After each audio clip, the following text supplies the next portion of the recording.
আসসালামু আলাইকুম। ক্যাটকোর online introduce কোর্সের আজকে আমরা স্কেচআপে ক্লাস করব। তো স্কেচআপের ক্লাসে আমরা চলে যাই সরাসরি। তো প্রথমেই আমি স্কেচআপ সফটওয়্যারটি ওপেন করছি। আমরা এটি কিভাবে ইনস্টল করব, কিভাবে পাবো, কোথায় পাবো, এটি নিয়ে কিন্তু অলরেডি একটি ভিডিও দেওয়া আছে। আপনি সেই ভিডিওটি বা আপনারা সবাই এই ভিডিওটি দেখবেন, কিভাবে ইনস্টল করতে হয় সব কিছু দেওয়া আছে ওখানে। ওকে, তো সফটওয়্যার বিষয়টি আমি ক্লিয়ার করলাম। এখন আমরা আসি কাজের বিষয় নিয়ে। তো এখানে আজকে আমরা দুটো বিষয়ে ধারণা নিব। একটা হচ্ছে এই স্কেচআপে যে টুলসগুলো আমরা ইউজ করব, এই টুলসগুলোর ব্যবহার, এক একটা টুলসের ব্যবহার আছে, আমরা প্রত্যেকটা টুলস সম্পর্কে ক্লিয়ার ধারণা নিব। আরেকটি বিষয় হচ্ছে অটোক্যাডের প্ল্যানটা আমরা কিভাবে আমরা স্কেচআপে নিয়ে এসে কাজ করব। এই দুটো বিষয় নিয়েই আজকে আমরা কাজ করব। তো চলুন দেখেন, এখানে আমার বিভিন্ন টুলস এখানে দেওয়া আছে। তো প্রথমেই আমরা যে প্রবলেমটা ফেস করি, সফটওয়্যারটা ইনস্টল করার পর আসলে আমরা টুলস বারগুলো কীভাবে নিয়ে আসবো। তো টুলস বারগুলো নিয়ে আসার অনেক ওয়ে আছে। তো আপনার উপরে আমি কয়েকটা ওয়ে দেখাচ্ছি আপনাদেরকে। উপরের মেনু থেকে আপনারা রাইট মাউস ক্লিক করলেই দেখবেন এখানে অনেকগুলো অপশন দেখাচ্ছে টুলসের।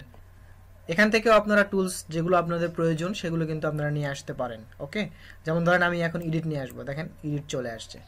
আবার আপনি এটাকে যেভাবে যে কোনো জায়গায় আপনি সেট করতে পারবেন, মুভ করতে পারবেন। ওকে, যদি প্রয়োজন না হয় তাহলে এটাকে ক্রস করে বেরোয় আসতে পারবেন, ফাইলটি রিমুভ হয়ে যাবে।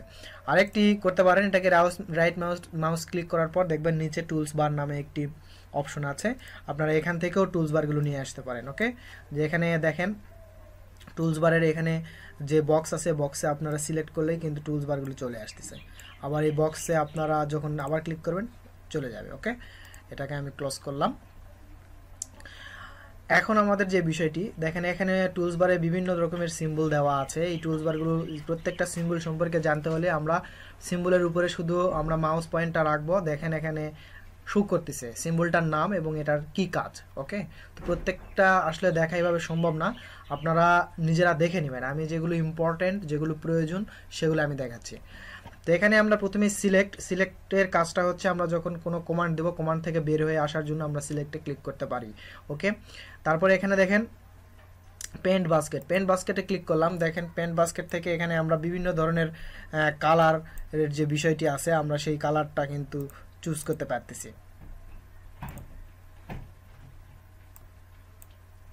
এখানে দেখেন অনেক কালার রয়ে গেছে, এখানে একটা কালার বক্স। তো আমরা এখান থেকে কালার ইউজ করতে পারি, ইমেজ ইউজ করতে পারি, বিভিন্ন ধরনের কম্পোনেন্ট ইউজ করতে পারি। এখানে দেখেন ল্যান্ডস্কেপ, কালার, প্যাটার্নস, রুফ, বিভিন্ন ধরনের কিন্তু এখানে ম্যাটেরিয়ালস দেওয়া আছে অলরেডি। আমরা এখান থেকে ম্যাটেরিয়ালসগুলো ইউজ করতে পারি। ওকে, এরপর দেখেন ইরেজার তো আমরা সবাই জানি। ইরেজার হচ্ছে আমরা কোনো কিছু ড্রয়িং করার পর যেটাতে মুছবো আর কি, ক্লিন করে দিব। তো আমাদের কিছু লাইন থাকবে যে লাইনগুলো আসলে ড্রয়িং করার পরে লাইনগুলো আমাদের কোনো প্রয়োজন নেই, সেই লাইনগুলো আমরা ইরেজার দিয়ে ক্লিন করব। ওকে, আর প্ল্যান করার জন্য আমরা মূলত দেখেন লাইন দিয়েও কাজ করতে পারি, আবার রেক্ট্যাঙ্গেল দিয়েও কাজ করতে পারি, এই দুটা দিয়েই কাজ করতে পারি আমরা। এরপর দেখেন মুভ টুলস বারটা দিয়ে আমরা কোনো কম্পোনেন্টকে আমরা সরানোর জন্য, মুভ করার জন্য, আবার মনে করেন যদি আমরা কপি করতে চাই তো কপি করার জন্য আমরা মুভ টুলসটা ইউজ করতে পারি। আরেকটি আছে দেখেন পুশ পুল, এটা দিয়ে আমরা থিকনেস, ওয়াইড এসব কমানো বাড়ানো, পাঞ্চিং যে বিষয়গুলো আছে এইটা আমরা করব।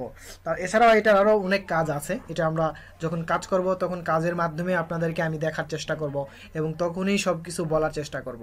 এছাড়াও যদি আপনাদের কোনো প্রবলেম আপনারা ফেস করেন যে কোনো কারণে, স্কেচআপ বলেন, অটোক্যাড বলেন, আমাদের কমেন্ট বক্সে আপনারা অবশ্যই জানাবেন, আমরা সেগুলোর সলভ করার চেষ্টা করব। তো এখানে আরেকটি বিষয় আছে দেখেন ফলো মি কিন্তু আমার একটা এক্সট্রা ক্লাসে আছে শুধু ফলোমি নিয়ে। ফলোমির অনেক কাজ আছে, যেমন ধরেন স্টেয়ারের রেলিংগুলো, যখন বাঁকা তেরা যে রেলিংগুলো, বাঁকা তেরা গম্বুজের যে কাজগুলো, আর্চের যে কাজগুলো, এগুলো কিন্তু আমরা ফলোমি দিয়ে করি। ওকে, তো ফলোমি দিয়ে খুব দ্রুত কাজ করা যায়। এটা আমরা যখন কাজে আসবো তখন এটা আমি দেখাবো, এই ব্যবহারটা দেখাই দিব। এখানে তারপরে মেজারমেন্ট দেখেন, টেপ মেজারমেন্ট, আমরা যদি কোনো কিছুর আমাদের মেজারমেন্ট নেওয়ার প্রয়োজন হয় তাহলে আমরা এখান থেকে কিন্তু মেজারমেন্ট নিতে পারবো। আবার এখান থেকে যদি অনেক ক্ষেত্রে আমাদের টেক্সট ইউজ করতে হয়, তো টেক্সট ইউজ করার ক্ষেত্রে আমরা এখান থেকে টেক্সট কিন্তু ইউজ করতে পারবো।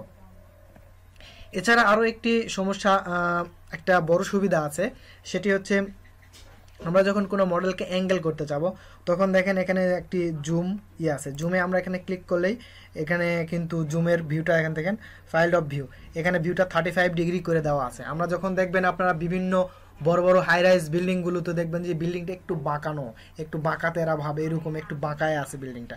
তো আমরা এখান থেকে জুম অ্যাঙ্গেলটা এখানে সেট আপ করতে পারি, সেট আপ করে আমরা বিল্ডিংটাকে বাঁকায় দিতে পারি। বা আপনার জায়গাটা খুব ছোট, ইন্টেরিয়র করার ক্ষেত্রে আমরা যেটা দেখি যে আমাদের স্পেসটা, আমাদের রুমটা খুবই ছোট।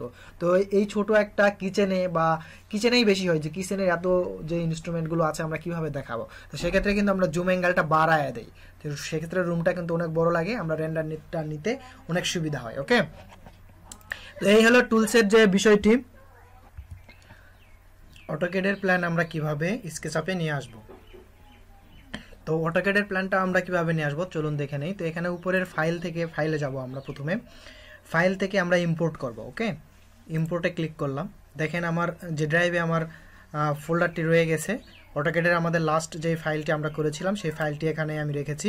এখান থেকে আমি ফাইলটি ইম্পোর্ট করলাম, ফাইলটি ইম্পোর্ট হচ্ছে, একটু সময় নেবে। দেখেন ইম্পোর্ট রেজাল্ট নামে একটি বক্স চলে আসবে, তো তখন আমরা এটাকে ক্লোজ করে দেব। দেখেন আমার ফাইলটি চলে আসছে। ওকে, তো এখানে আমাদের দুইটা প্ল্যান ছিল আপনারা জানেন। তো আমরা সিলিং যে লেআউটটি করেছিলাম আমরা সেই প্ল্যানেই কাজ করব, বাকিটা আমরা ডিলিট করে দিব। তো এটাকে আমি মুভ করলাম, এই মুভ করে এখানে আমি এক্সিসের ঠিক মিড পয়েন্টে বসালাম। ওকে, এরপর আমরা কি করব, এরপর আমরা এটাকে সেভ করব।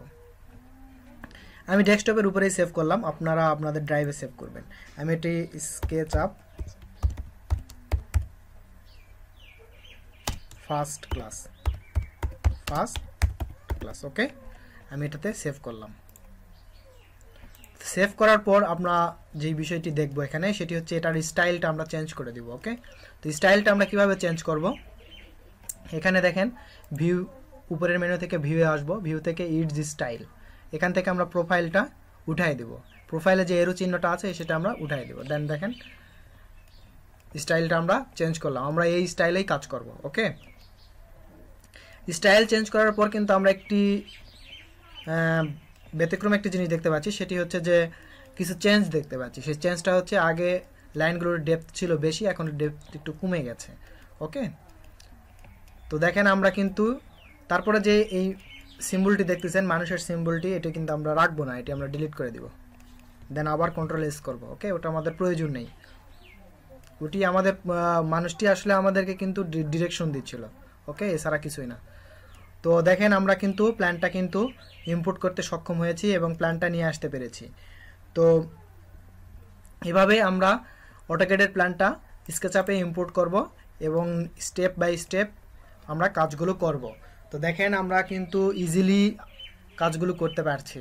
স্কেচআপ সফটওয়্যারটা খুবই ইজি এবং কাজ করতে আপনারা দেখবেন যে খুব স্মুথলি কাজ হচ্ছে এবং প্রেজেন্টেশন বলেন এভরিথিং অনেক স্মুথলি কাজ হয়। তো সেক্ষেত্রে আমরা অনেক ভালো ফিল করব, অনেক বেটার আউটপুট দিতে পারবো ইনশাল্লাহ।